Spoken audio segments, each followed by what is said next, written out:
அவங்க இருந்தார். நம்ம அராஜக ஆட்சி, ரவுடிசம், கொலை கொள்ளைக்கு எல்லாம் பார்க்க விட்டு வருத்தம் கூட தெரிவிக்காத எண்ணூர்ல வேற ஸ்டேட்டோட தொழிலாளிங்க இறந்ததுக்கு 9 பேர் இறந்ததுக்கு ஒரு வருத்தம் கூட தெரிவிக்காத நாடக ஆட்சி பொம்மை தலைவர் தான் நடந்திருக்கு.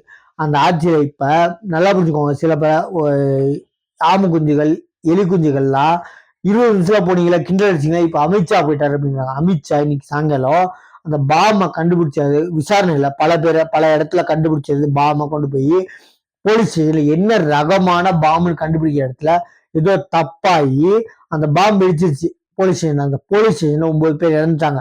அதை பார்க்க போறதுக்கு சாயங்காலம் போறாரு அமித்ஷா. உங்களுக்கு தில்லு இருந்தா உங்க கைக்குள்ளே இருக்க போலீஸ் எஃப்ஐஆர் போட்டு அமித்ஷாவை தூக்குங்க. என்ன நான் சொல்றேன், பொய்யா இருக்குன்னா அவர் சொல்றதுல இப்ப பேசுங்க, 20 நிமிஷம் ஏப்பான்னு கேளுங்க அப்படின்னு சொல்றது. இவங்க ரவுடிசம் மாதிரி மக்களை திருப்புறாங்க.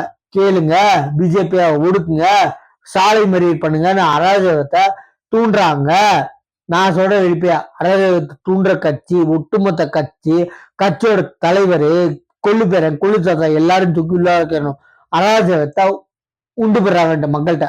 ஏன்னா 20 நிமிஷத்துல போயிட்டாங்க. ஏன் போயிட்டாங்க இப்ப கேளுங்க அப்படின்றாங்க. அப்ப அமித்ஷா விஷயத்தை கேளுங்க அப்படின்னு வெளிப்படையா சொல்றாங்க. நான் என்ன சொல்றேன், அமித்ஷா உங்களுக்கு ஹோம் மினிஸ்டர் இல்ல, சென்ட்ரல் மினிஸ்டர். அவர் எந்த கட்சியா இருக்கும் சென்ட்ரல் மினிஸ்டர்னா எல்லா ஸ்டேட்டுக்கும் ஒரு பொதுவுல இருக்க சென்ட்ரல் மினிஸ்டர். அவர் அங்க இடத்துல போக கூடாதுன்னா அந்த பாம்பு இடிச்ச இடத்துக்கும் போனாரு. பிளஸ் இந்த பாம்பை விசாரிச்சா போலீஸ் ஸ்டேஷன்ல பாம்பு இடிச்ச இடத்துக்கும் சாயங்காலம் போறாரு. உடனே ஏன் போறீங்க அப்படின்னு சொல்றது. இவர் தான் பிரச்சனையை தூண்டுற மாதிரி பேசிட்டு இருக்காங்க திமுக ஆளுங்க. ஏன்னா செந்தில் பாலாஜி சப்போர்ட்டா பேசுறாங்க.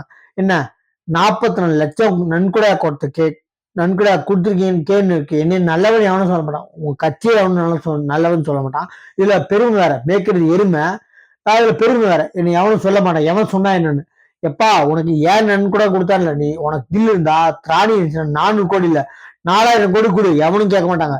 உனக்கு எப்படி வந்துச்சு, நீ உங்க அப்பா உங்க தாத்தா எல்லாம் என்ன கோடீஸ்வரங்களா, இல்ல இந்தியாவை வளைச்சு போட்டவங்களா, இந்தியாவில பார்த்து விவசாயம் பார்த்தாங்களா, இந்தியாவே விவசாயம் பார்த்தாங்களா, அதான் கேக்குறாங்க. எப்படி சோர்ஸ் ஆஃப் இன்கம், நீ கொடுத்தது 44 லட்சமா இருக்கும், 400 கோடி கொடு, 4000 கோடி கொடு, 40,000 கோடி கொடு, எவனுமே கேட்க மாட்டான்.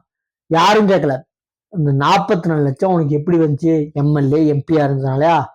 உனக்கு என்ன அவ்வளோ லட்சம் கோடியா ஒரு மாச சம்பளம்?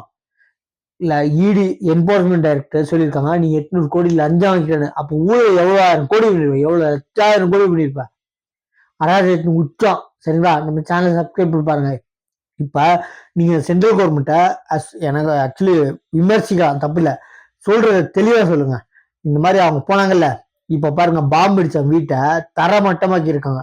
அந்த மாதிரி நீ என்ன செஞ்ச, இந்த இறந்தவங்களுக்கு அந்த 41 பேர் இறந்தாங்களா கழுவுக்கு, அதுக்கு நீ வெளிப்படையா வெள்ள அறிக்கை விட்டியா, இல்ல அறிக்கை விட்டியா? துப்பு இல்ல கேட்கறானுங்க.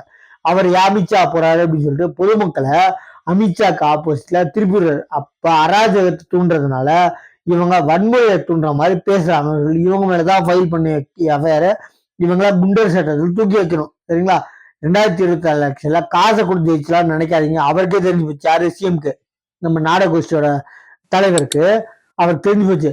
பீகார்ல பிரபல ரிசல்ட் இருந்ததுனால அதே மாதிரி இங்க வந்துருமோன்னு பயத்துல காங்கிரஸ்க்கு ஒத்த டிஜிட்டல் தான் கொடுப்போம். உங்களுக்கே ஒத்த டிஜிட்டல் தான் வரும், ஜெயிக்கிறது நிக்கிறது இல்ல. அப்ப நீங்க கூட்டணி கட்சிகளுக்கு ஒத்த டிஜிட்டல கொடுக்குறீங்களா சீட்டு? ஒத்தப்பட்ட டிஜிட்ல நான் சொல்றேன், இந்த வாட்டி குளத்தூர் சேப்பாக்கம் ஜெயிக்கிறதே ரொம்ப பெரும் கஷ்டம். ஆட்சி பிடிக்கிறது அடுத்த விஷயம்.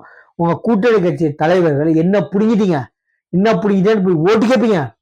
எங்களை நாங்க கேட்கறது ரெட்டப்படை எங்களை கேட்போம், சீட்டு வாயை மூடிட்டு கொடுங்க, இல்லாட்டி ஒன்னும் புடுங்கல. நீங்க என்ன பிடிக்கிட்டேன்னு போய் ஓட்டு கேட்பீங்கன்னு பகிரங்கமா கேட்டிருக்காங்க. இதுக்கு பதில் சொல்லுங்க. சரிங்களா? உடனே கேட்கறவன கும்பிடிய திறமை திமுகவுக்கு தான் இருக்கு. 44 லட்சம் ஏன் கொடுத்தீங்கன்னு கேட்கல. அவங்க பைத்தியக்காரத்தமா பேசுவாங்க. என்ன 44 லட்சம் 400 கோடி இல்லை 4000 கோடி கொடு, அந்த 44 லட்சம் சோர்ஸ் ஆஃப் இன்கம் உனக்கு எப்படி இருந்துச்சு அதை மட்டும் சொல்லு வெளியே. சரியா? நம்ம சேனல் சப்ஸ்கிரைப் பண்ணி பாருங்க. தேங்க்யூ.